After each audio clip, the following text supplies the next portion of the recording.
Trabalhar como um escravo. Quando Rebecca ficou grávida, ela e o marido, ambos com diploma universitário, olhavam casas para comprar. Na saída do hospital com o bebê, a ideia de ter uma casa se esvaiu. Havia muitos pagamentos de coparticipação que o seguro médico remetia a cada tratamento, medicamento ou consulta da bebê. Mais tarde, o casal se separou e Rebecca percebeu que, mesmo trabalhando o dia todo, não tinha como pagar o cuidado com a filha. O único trabalho que encontrou com alguma flexibilidade foi a condução de Uber, levando pedidos de comidas através de diferentes aplicativos. Foi humilhante e frustrante, porque ela se sentia uma péssima mãe, correndo de um lado a outro enquanto a filha dormia no banco do carro. Há algo muito errado em uma sociedade quando esta é a única saída para tantas mães.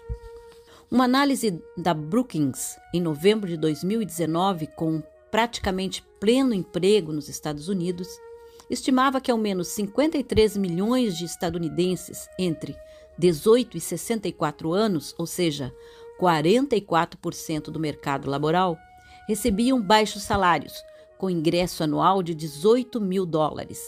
Mais da metade deles eram pessoas com menos de 50 anos, precisamente na idade em que se tem filhos. Muitas dessas pessoas eram os únicos da família que ganhavam um salário.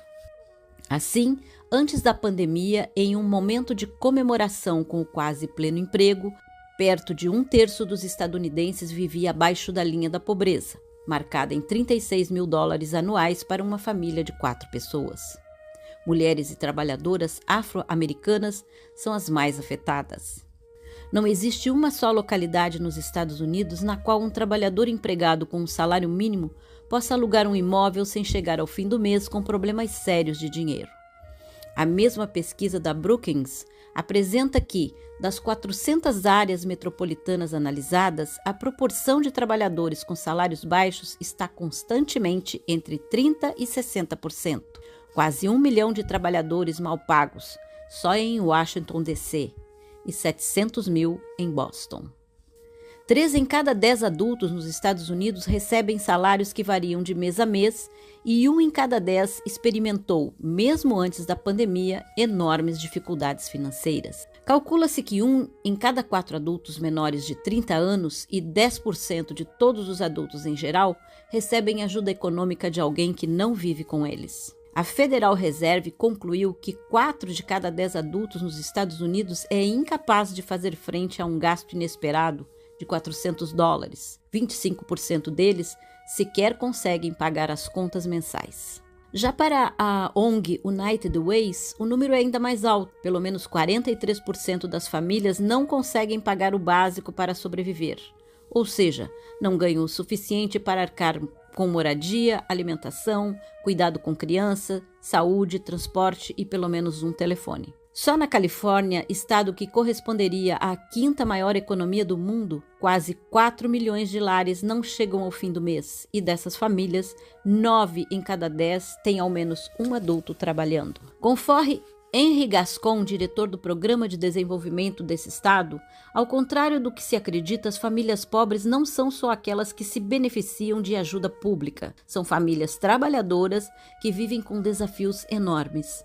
As famílias mais afetadas são as mães solteiras, 72%, e os imigrantes, em 62%. Philip Alston, enviado pela ONU para investigar a pobreza no final de 2017, diz que o sonho americano está se convertendo rapidamente em uma ilusão.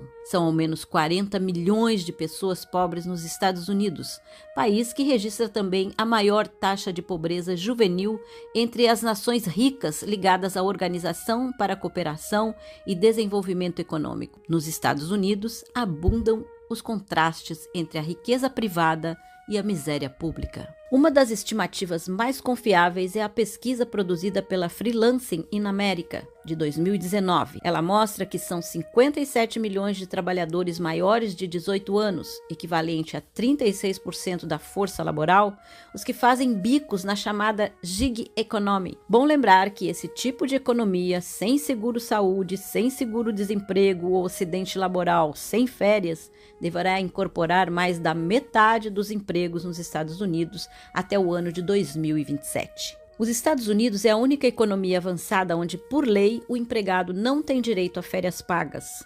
1 em cada 4 trabalhadores não goza de férias nem de feriados remunerados. Nos últimos anos, cerca de 41% dos trabalhadores estadunidenses não tiraram férias. Nos Estados Unidos, tampouco existem requisitos legais federais que garantam o pagamento de licença-saúde. Alguns poucos estados estão introduzindo políticas próprias nesse sentido, com um máximo de 10 dias de licença remunerada ao ano, e isso se o trabalhador estiver na empresa por mais de um ano. Tampouco existe nos Estados Unidos uma lei federal que garanta direitos ou remuneração superior a trabalhos com alta periculosidade. Segundo a Confederação Sindical Internacional, os Estados Unidos é o país desenvolvido que menos respeita os direitos dos trabalhadores. A principal economia do mundo está classificada em 4 nas violações sistemáticas de direitos dos trabalhadores numa escala que vai de 1 a 5. Um dos principais problemas é a flexibilização do trabalho, ou seja, uma sociedade totalmente desregulada. Os Estados Unidos é um dos 3 únicos países do mundo que não oferecem licença maternidade remunerada por lei. Os outros 2 países são as Ilhas Marshall e Papua Nova Guiné. Apenas 58% das empresas estadunidenses pagam licença para suas trabalhadoras. Ainda assim, o pagamento é de apenas um salário mínimo durante toda a licença. Nos Estados Unidos, a proporção de trabalhadores afiliados a um sindicato se reduziu pela metade em pouco mais de 3 décadas. Em 2019, segundo o Escritório de Estatísticas Laborais, apenas 10,3% dos trabalhadores estavam sindicalizados. A maior porcentagem já registrada foi justamente no início da Guerra Fria, em 1954, quando 34% da força laboral estava nos sindicatos. De acordo com Helena Vilar, os trabalhadores estadunidenses recebem diariamente propagandas de que os sindicatos existem para roubar o seu dinheiro e tirar a sua liberdade. A fragilidade do momento sindical organizado remonta ao período McCarthy, através das investigações do Congresso, da vigilância do FBI, dos processos jurídicos da Junta Nacional das Relações Laborais e do uso da lei Taft-Hartley, que restringe as atividades e o poder dos sindicatos. A classe dirigente praticamente expulsou os socialistas e os comunistas dos sindicatos, e com isso se foi o centro da gravidade. Ao longo do tempo, isso custou ao movimento sindical a sua independência política. A verdade é que os Estados Unidos ainda não se recuperou do impacto do macartismo.